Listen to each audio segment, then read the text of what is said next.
Baada ya baba aliyehukumiwa miaka 30 jela kwa kosa la kuzini na mwanae wa kumzaa kisha kumpa ujauzito, jamii imetakiwa kuzuia vitendo hivyo kwa kutoa ushirikiano kwa vyombo vya serikali ili kupambana matendo hayo batili ya ukatili wa kijinsia.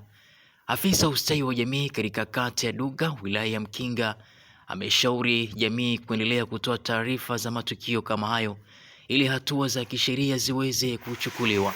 Kwa upande wake, binti huyo ambaye jina lake tumelihifadhi kwa kuchunga misingi ya sheria, amesema baba yake mzazi alikuwa anambaka mara nyingi mpaka kufikia kumpa mimba mara 2, ambapo alimpa dawa ili kuitoa, lakini mara ya pili binti huyo alimficha baba yake na hatimaye kuzaa mtoto ambaye anatokana na baba yake mzazi.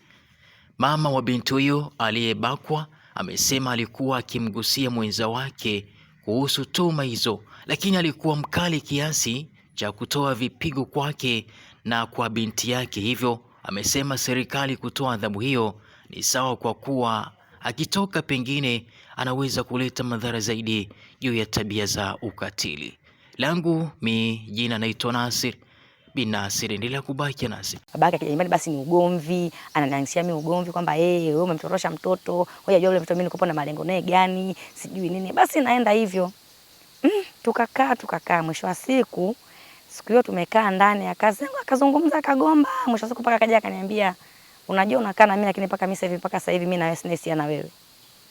Nikamwambia sawa, kaa uangalia watoto wako, kama ni hivyo wewe kaa uangalia watoto wako na mimi nikienda angalia watoto wangu. Kumbe hisia zake ziko kwa mwanae. Nikamwambia kama vile ukija ukimueleza anakuambia ni uongo na ananisingizia. Nikamwambia sasa kama tunakusingizia, hii tabia pia kukaa na mwanao nje mpaka usiku mkubwa. Mtu anayepita huko nje anakusoma mazingira yako, unajua utafikiriwa vibaya na nani? Na mwanao. Anakuambia anaweza kunifikiria vibaya mimi na mwanangu ni nani? Sasa ukishamwambia hapo, atanyamaza, atakugombesha, fuata nyamaza. Kesho yake akimuita mtoto, sasa kipigo kinakuwa kwa mtoto. Yaani anampiga, kwa nini umwambia mama yako? Kwa nini umemuelezea mama yako matatizo tunayofanya na mimi nishakwambia usimwambie?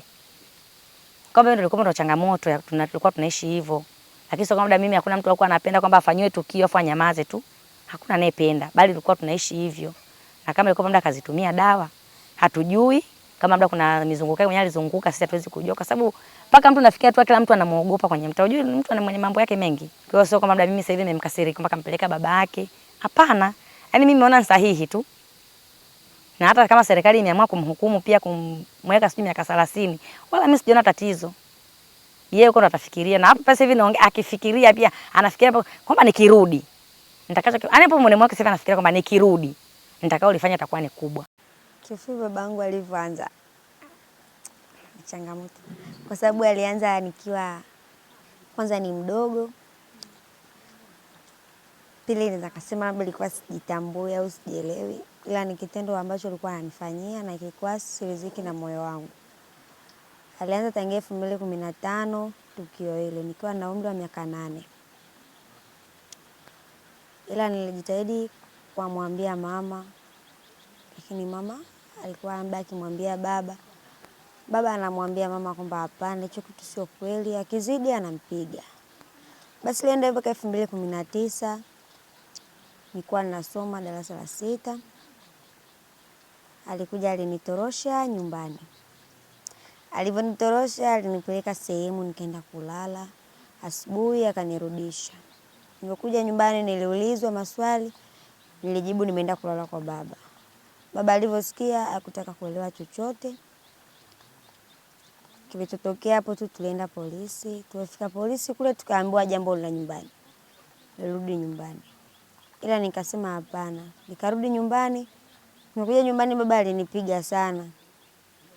Kwa sababu anadai namsingizia na ni jambo la uongo. Basi ilikuwa hivyo, kipigo akiishi mpaka 2020.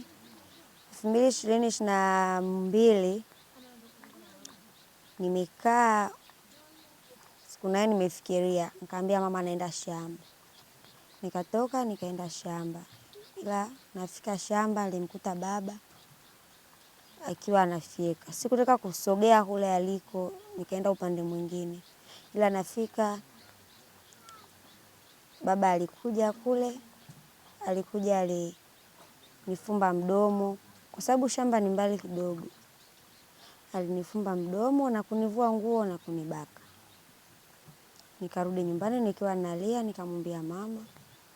Ila mama yangu hakunielewa kitu chochote. Mpaka 2021 ninabeba ujauzito wa kwanza. Ujauzito wa kwanza ilitokea ni siku ambayo nimeenda mtoni kuchota maji. Alinivizia hivyo hivyo.